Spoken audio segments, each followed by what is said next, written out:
The landscape of business is changing radically, yet leadership is being taught the same old way it's always been taught. When the world is changing, it's time to bring our leadership styles along for the ride. Thanks to cutting-edge neuroscience, we now have access to new tools and new language that inspires action, collaboration, and innovation in the modern workplace.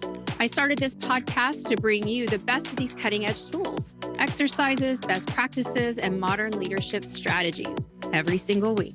Whether you're a company leader, a corporate visionary, or an entrepreneur, this show gives you new insights into the neuroscience and language of leadership, as well as practical steps and tips you can take back to the office so you can lead your team in a powerful way, keeping your people happy and engaged while achieving your biggest goals. Because no one has ever changed the world by doing things the way they've always been done. I'm your host, Jen Thornton. I'm a talent strategist, an executive coach, speaker, and the founder of 304 Coaching. Now let's fix leadership. Oh, the decisions we must make or not make. Ever feel like your day is just one decision after another? Well, then you are normal.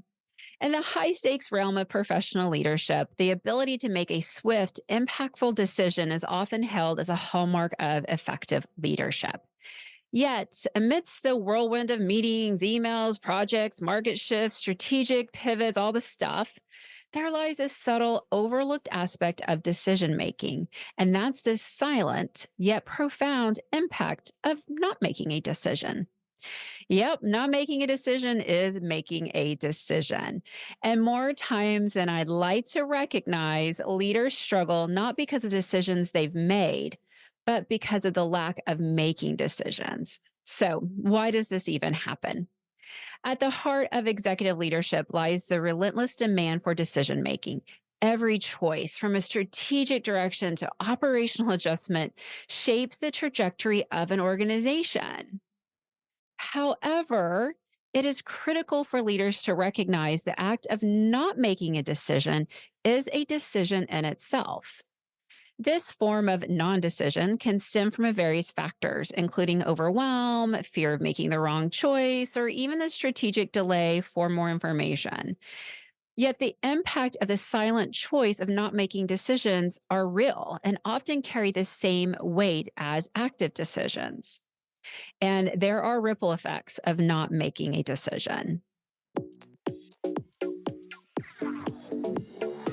Let's take a quick break from the conversation. Do you have new leaders on your team and you can see their potential, you can see their runway, but you cannot figure out how to get them across the finish line? Reach out to 304 Coaching and learn more about our brain-based, competency-focused executive coaching. Indecision, particularly at the executive level, sends ripples throughout an organization. It can manifest in lost opportunities, diminished morale, and the culture of uncertainty. Teams look up to leaders for direction. And when decisions are not made, it can lead to a void, causing projects to stall and innovation to wane. The message sent is one of uncertainty, which can erode trust and confidence both internally among your employees and also externally among stakeholders and customers. But maybe not making a decision could also be a strategic move. Understanding the impact of making a decision allows leaders to harness it strategically rather than fall victim to its potential pitfalls. In certain situations, choosing to delay a decision can be a powerful tool. It can provide the necessary time to collect additional information, reflect, maybe consult with an advisor or stakeholder. However, the key lies into actively making the choice to wait, rather being paralyzed by indecision. This approach transforms indecision from a passive state to an active state, where the leader is in control, setting the timeline and the criteria for when and how a decision will be revisited. So, what is the art of silent decisions? It's one of those competencies that has multiple skills in it. It's a combination of many things that builds on the confidence to be a decisive decision maker or a decisive and purposeful non-decision maker at any given time. First, let's recognize the power of non decision, understanding that not deciding is a choice that influences outcome and perceptions. Know yourself. Know what type of decisions you avoid and why. Work with your coach or do self reflections on why you shy away from certain decisions in certain situations.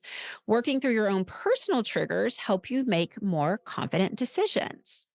Remember to only use non decision making when strategically purposeful, not because you're paralyzed or ignoring it. The other thing you can do is learn strategic patience. Know when to pause to gather more information and know when your delay is merely avoidance. And always provide clear communication, articulating the rationale behind the decision to delay and setting clear expectations for the next steps. When your team knows why a decision hasn't been made, they are not as distracted by the unknown. And of course, foster a decisive culture, encouraging a culture where team members are empowered to make decisions, therefore reducing bottlenecks and promoting a dynamic, responsive organization. So, non decision decisions are not always a bad thing. When you are unconsciously making a choice to not make a decision, you're ignoring issues or shying away from the decision out of fear, and you're actively not making a decision. This has so many negative impacts on you, your team, and your performance. But from time to time, you may have to delay decision making, and that's okay if it's done with focus and purpose. So use those times sparingly, use non decision with thoughtfulness, and when not making a decision, has a positive impact on the organization or any given situation. So let's fix leadership by being those decisive decision makers. Do you have an idea or a topic we should discuss here together on Let's Fix Leadership? Send your ideas and your questions directly to me at hello@letsfixleadership.com. Thanks for listening to Let's Fix Leadership. By hanging out with me today, you're already on your path. If you're looking to learn more and to see if your company is a good fit for our coaching and leadership education, then hey, visit 304coaching.com. If you got value out of this podcast, share it with a friend. And it would mean the world to me if you would leave a thoughtful review and a rating on iTunes. Thanks again for listening, and I appreciate your work in fixing leadership.